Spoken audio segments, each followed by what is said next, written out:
السلام عليكم ورحمة الله وبركاته. جمهور نادي النصر الكبير، شريتوا رونالدو، تبون تحسسون روحكم ان انتو نادي كشخة؟ ما علي، استانسوا.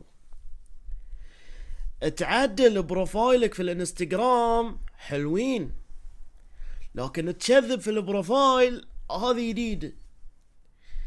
يعني انت حاط ان عندك 45 بطولة في البروفايل مال الانستغرام مال فريقك، حاط لي 45 بطولة، ما ادري من وين جبتهم، ما علي، مو بهاي الموضوع.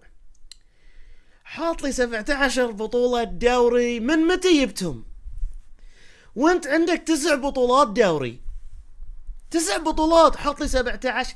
يلا ما عليه، دوري محلي يمكن يمشي على العالم، لكن بطولة آسيا أو بطولة أبطال آسيا مرتين جبتها، من متى؟ أنت ما عندك ولا بطولة آسيا، ومرة واحدة وصيف. أنا مو بلازم أحترمك، أنا ما أشجع نادي النصر، مو مهم عندك إني أحترمك. يا أخي خل رونالدو يحترمك.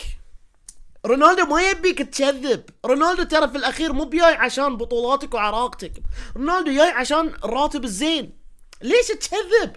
يعني انت رايح تخطب واحدة، سيارتك الصجية كورولا 2005، تأجر رنج روفر وتروح، ليش؟